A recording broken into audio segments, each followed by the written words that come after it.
संसार में संसार से सांसारिक व्यक्ति को सबसे बड़ी उपलब्धि क्या होती है? संसार से होना चाहिए, सांसारिक होना चाहिए। संसार से ही संबद्ध, संसार का ही धर्म।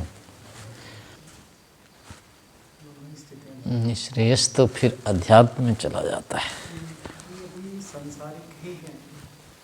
नहीं नहीं, अभ्युदय तो परित्याग होता, वो निःश्रेयस तो परित्याग होता है। तो निःश्रेयस संसारिक नहीं रहा ना, अभ्युदय में ही हो सकता है भले, पर उससे भी बढ़ के कुछ होगा। वैराग्य संसार में कुछ नहीं है, ये ही यहाँ की सबसे बड़ी उपलब्धि है। अभी नहीं है आध्यात्म, इसके बाद मिलेगा ना उसको। जब ये हो जाएगा यहाँ कुछ नहीं है, तो अब होगा कहाँ है कुछ। इसके बिना उसकी आंतरिक प्रवृत्ति होगी नहीं, क्योंकि यही तो रोक करके बैठा हुआ है। यहाँ पता नहीं क्या है, पता नहीं क्या है, पता नहीं क्या है। संभव है नहीं, जैसे आपको गर्मी के दिन है और बिजली नहीं है, मच्छरदानी भी नहीं है, उस स्थिति में सोना भी है और मच्छर भी है, तो क्या करेंगे? सोएंगे? नहीं सोएंगे? क्या करेंगे? सोना तो आखिर है ही, और कर क्या सकते हैं। लेकिन लगेगा कि चलो कोई बात नहीं, ये तो लगेगा ना कि कहीं मिल जाता पंखा कम से कम। जो कुछ भी नहीं मिल रहा है तो ऐसा नहीं हो सकता है कि उसी में संतोष हो जाए, अगर विरुद्ध है वस्तु। यदि ज्ञात भी ना हो और इसमें वैराग्य हो जाए, तब क्या संभव है? उसमें नहीं होने को तो हो ही जाए। दुख यदि दिख गया है तो विरक्ति तो हो ही जाएगी, लेकिन अब करे क्या ये रह जाएगा। उसके लिए फिर अब है कि समित पाणी होकर के जाए, गुरु में भी गच्छेत। उसके बाद तो विधान है ना उसमें जाने का, क्योंकि इसके बिना नहीं जाएगा। और यहाँ का जो तत्व ज्ञान भी है वो यही है कि तृप्ति नहीं होती है इससे, अंतिम तत्व तो यही है इसका। और व्यवहार में भी ऐसा ही दिखता है। किसी चीज़ को देखते रहते हैं, सुनते रहते हैं, तो अंत में कहते हैं कुछ नहीं, चलो। अनुभूति भी यही कहती है ना कि कुछ नहीं है, फिर उसके बाद चल देते हैं उठ करके। अन्यथा रुको थोड़ा सा, रुको थोड़ा सा, कुछ काल के लिए ही होता है जो भी होगा, लेकिन वही स्थायी हो जाए। अगर की स्थिति है तो नहीं, वो एक बार जो हो गया है ना, वो तो हो ही गया है। अब ये अलग बात है कि और संस्कार पीछे के थे, अब अच्छे के, वो वापस लौट आते हैं। लेकिन यहाँ तो हो ही जाता है ना एक बार, इसमें नहीं है कुछ। अब ये बात है कि दूसरा भी नहीं मिलता है उसको कुछ, वापस फिर से लौट आता है और ढूंढने लगता है कुछ विशेषता और हो कहीं। लेकिन अभी पक्का निश्चय वो भी नहीं कहेंगे, लेकिन पूरा यदि हो गया नहीं है तो वो लौटे भी कि नहीं लौटेगा, और भयंकर उसको अंधकार दिखेगा। अब जैसे कि सब खो गया कुछ, ऐसी स्थितियाँ होती है कि उधर भी कुछ नहीं मिला, इधर भी लगता है कुछ है ही नहीं। भयंकर डर की भी स्थिति होती है, अंधकार की भी होती है, बेचैनी की, ऐसे भी लगता है कुछ खो गया है। तो ऐसी स्थितियां तो हो जाती है। तो इसीलिए यहाँ रोग से, चाहे शोक से, वियोग से, विपत्ति से, मार पिटाई जैसे भी होगा, किसी भी कारण से अगर यहाँ संसार के बारे में लग जाए, ये तो व्यर्थ है, दुखद है। तो ये सबसे बड़ा सौभाग्य है, ऐसा लगना। वो चाहे किसी भी कारण से हो जाता हो, अच्छे कारण से या बुरे कारण से, लड़ाई झगड़े में ही भले ही क्यों ना हो जाए। किसी का हुआ है ना झगड़े से,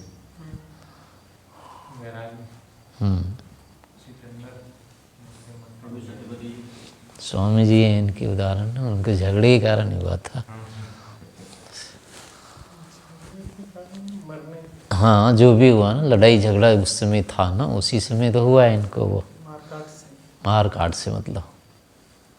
तो यहाँ की स्थिति का पता चल गया भाई ये पर्याप्त नहीं है ये तो, लेकिन वो हानिकारक नहीं हुआ।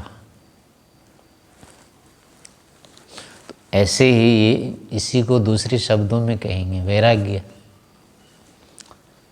तो ये चाहे किसी भी कारण से होता है, ज्ञान से होता है या अज्ञान से होता है, दूसरे के प्रेरणा से होता है, सहयोग से होता है या असहयोग से होता है, छल कपट से होता है, विश्वासघात से होता है, कहीं से भी कुछ ही प्रकार से होता हो, लेकिन जितना होना है ये, वो दोष नहीं है, यहाँ का गुण है। ऐसा होना यहाँ का एक प्रकार से वस्तु तत्व है वो। तो ऐसा यदि कभी लगता हो, इसने धोखा दिया, इसने कपट किया, लूट गया, पिट गया, जो भी होगा, तो ये स्थितियाँ जो होती है ये एक प्रकार से सौभाग्य की होती है, लेकिन तब हो जाएगी ये उसको फिर विकल्प के लिए सूझ जाए, अन्यथा तो फिर इसी में मरेगा ही आकर के वो। समझौता हो जाएगा, समझौता कर लेगा, वापस आकर के यहीं फिर वही करेगा, तो उसके भाग्य फिर नहीं खुलेंगे, आगे बंद हो जाएंगे खुल करके। लेकिन उसको यदि कोई और मार्गदर्शक मिल गया या इसको छोड़ करके, इससे हट करके अगर वो आंतरिक वृत्ति वाला हो जाए, आध्यात्मिकता की ओर चल पड़े, ईश्वर की ओर अगर वो चल पड़ता है, तो अब उसको लगेगा कि हाँ ये वस्तुतः मेरा सौभाग्य ही था, ये ऐसा हुआ। फिर जिसने धोखा दिया, छल किया, कपट किया, उसके प्रति उसको द्वेष नहीं होगा, अब उस पर उसको दया आएगी, इसने हमारे साथ ऐसा किया। अन्यथा पहले तो बहुत दुख होगा, सहन भी नहीं होगा, लेकिन ये बाद में अनुभव पता तब लगेगा जब ऊपर की कुछ स्थिति प्राप्त हो जाएगी तब। वस्तुतः तो होता पहले ही है, ये अर्थ जो है वो पहले ही प्रशंसित है, लेकिन उसको नहीं लगेगा ऐसा, उसकी ओर से प्रमाणिक नहीं होगा ये ठीक हुआ है। उसको तब लगेगा जाके जब उसको हाथ में इससे बढ़ के कुछ आए, अन्यथा तो वो अभी अपने को भिखारी ही समझेगा, सर्वनाश ही है अभी उसका, उसकी दृष्टि से। लेकिन यही जो है, क्योंकि ऐसा इसलिए उचित है, संसार के प्रति जो आशा है, इसमें जो कुछ मिलने की संभावना है, या सीधे सीधे यहाँ का जो सुख है, ये ही बांध करके रखता है व्यक्ति को, ईश्वर से जुड़ने नहीं देता है।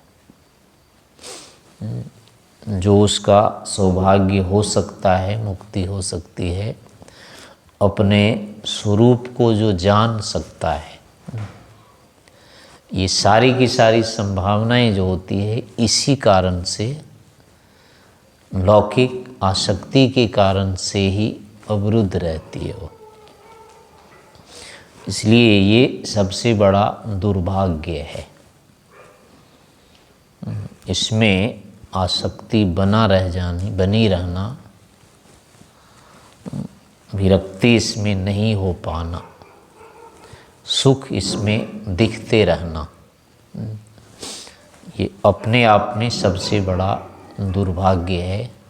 लेकिन ये कहेंगे आध्यात्मिक दृष्टि से, दुर्भाग्य बोलेंगे तो आध्यात्मिक दृष्टि से, लेकिन दिख जाना ये लौकिक दृष्टि से ही है, क्योंकि ये इसी अवस्था में दिखता भी है। आध्यात्मिक बनने की ज़रूरत नहीं पड़ती है, बिना बने दिख तो जाएगा लेकिन टिकेगा नहीं, बस टिकता है आध्यात्मिक उपलब्धि के बाद इसमें, लेकिन दिख जाता है पहले ही।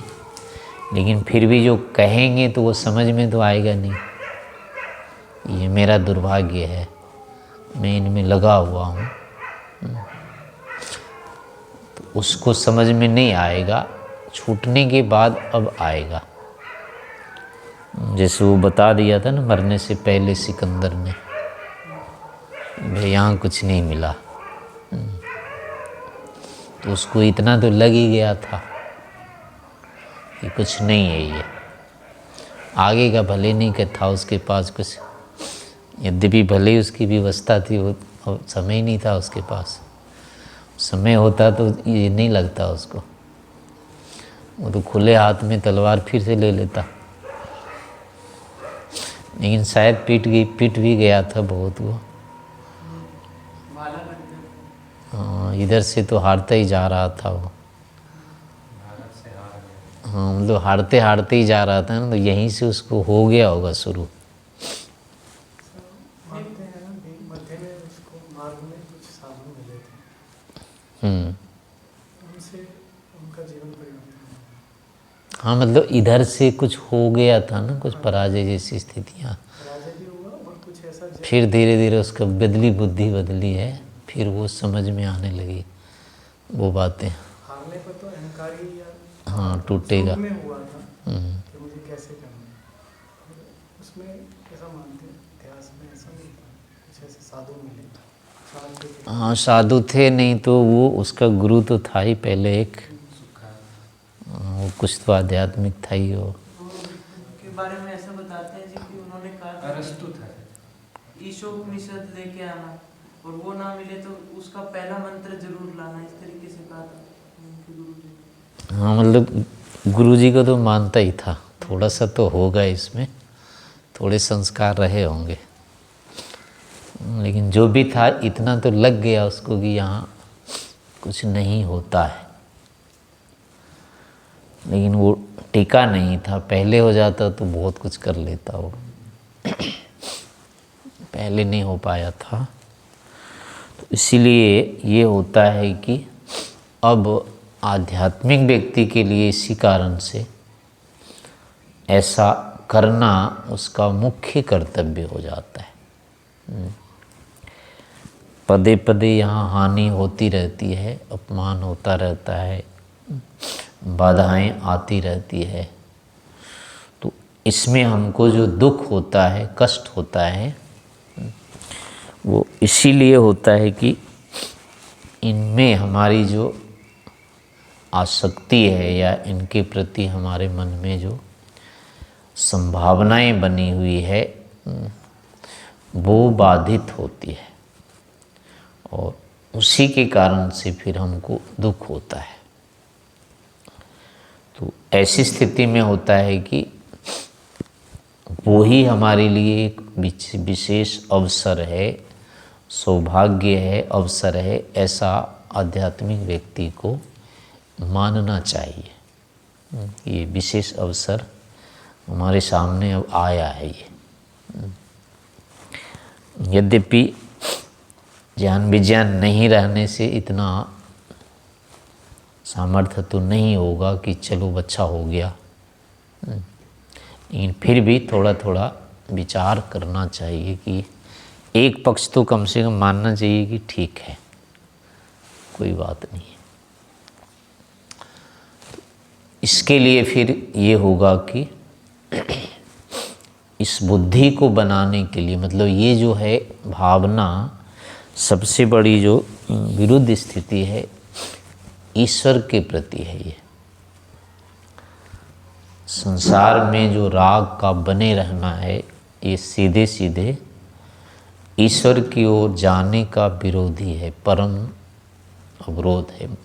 बांध कहेंगे या दीवार कहेंगे, जो भी कह सकते हैं इसको। सबसे बड़ा विरोधी यही है, जो कि हमको एक क्षण के लिए भी ईश्वर की ओर जाने नहीं देता है, रोक करके रखता है। इस कारण से इनको हटाने के लिए फिर अब उपाय भी यही होगा। जानबूझ करके कहें या जैसे भी कहें, ईश्वर के साथ जुड़ने के लिए प्रयास करते रहना चाहिए। इसके लिए अब सांसारिक व्यक्ति जो होता है उसको ईश्वर प्रिय नहीं लगता है कभी भी। नहीं, हमको ईश्वर प्रिय लग रहा है तब समझना चाहिए मैं तो आध्यात्मिक हूँ। अन्यथा अगर ईश्वर की प्रियता नहीं आई है, प्रकट नहीं हुई है, तो इसका मतलब है अभी हम आध्यात्मिक नहीं हुए, अभी लोक में ही हैं, लौकिक ही हैं, लोकप्रिय अभी है।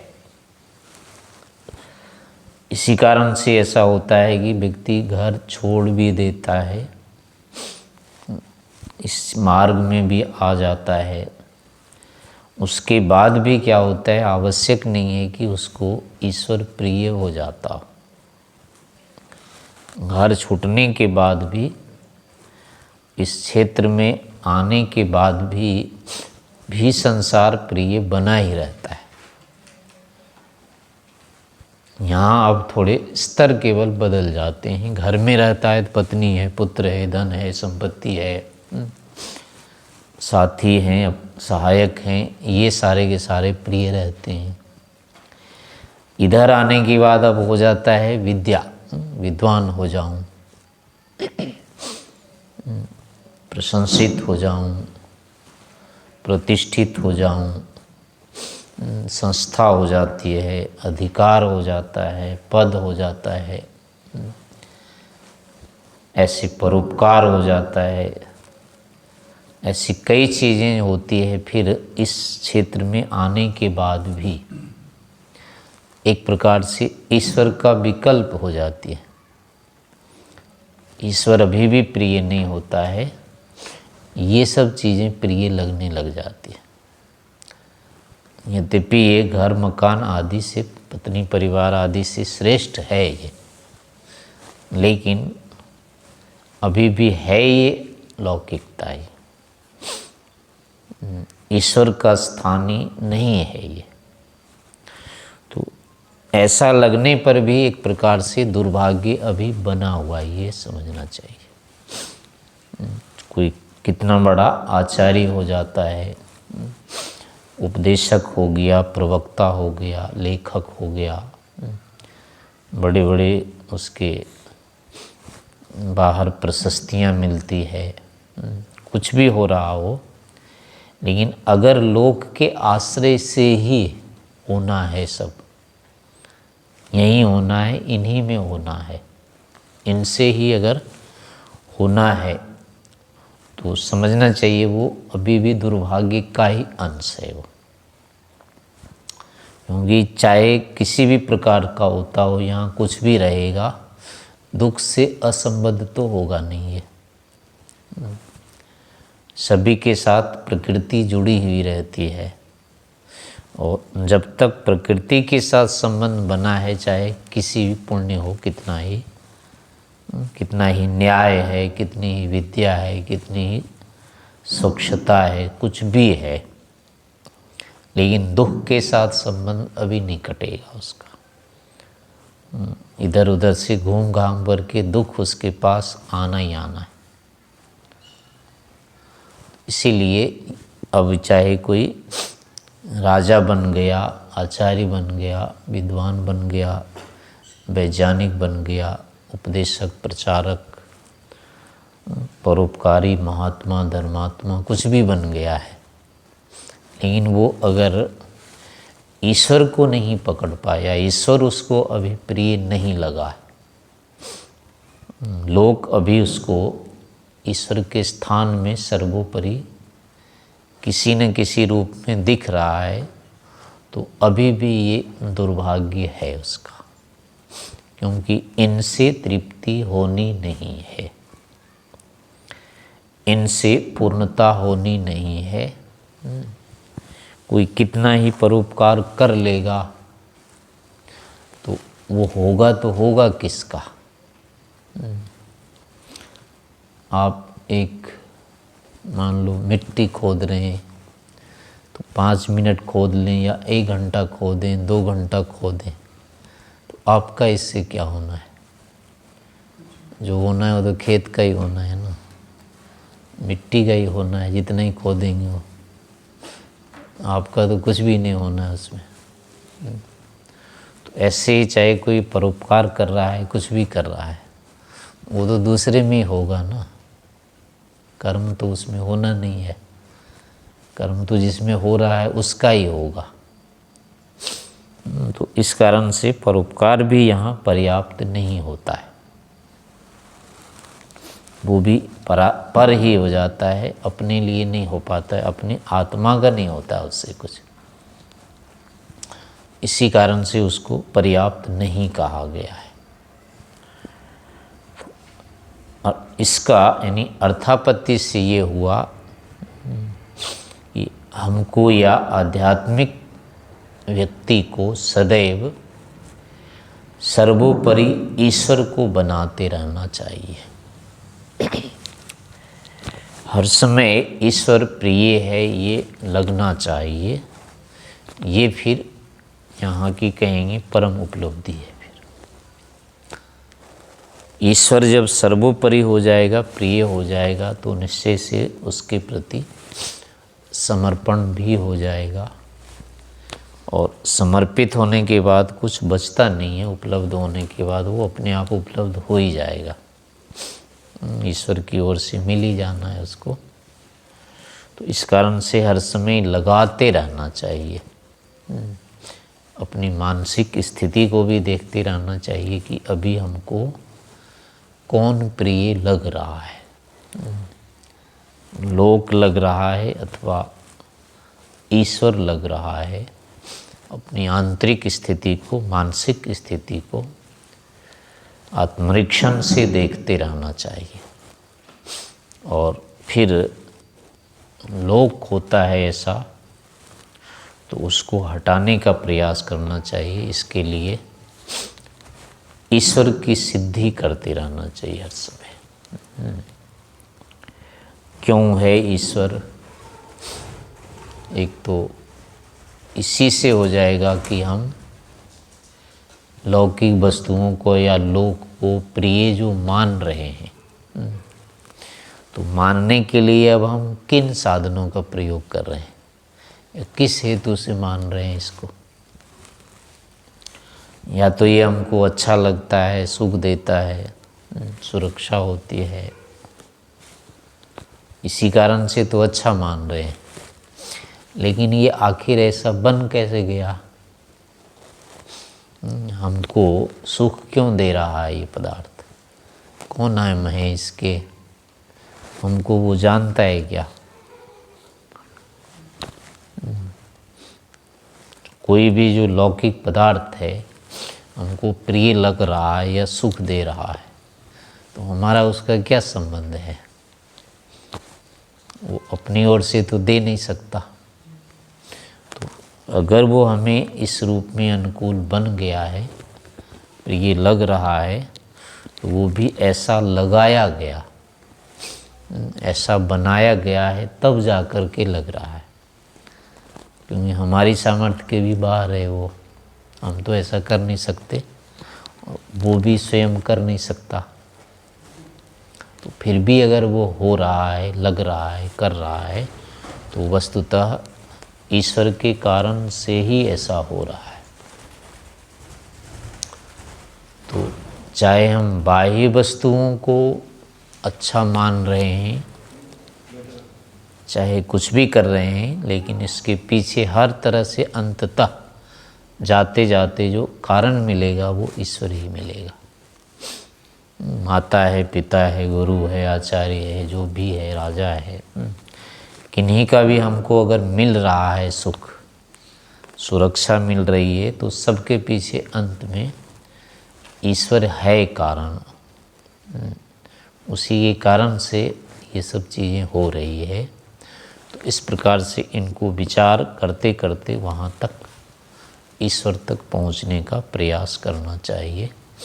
तो धीरे धीरे इसी रूप में बुद्धि बदलती है।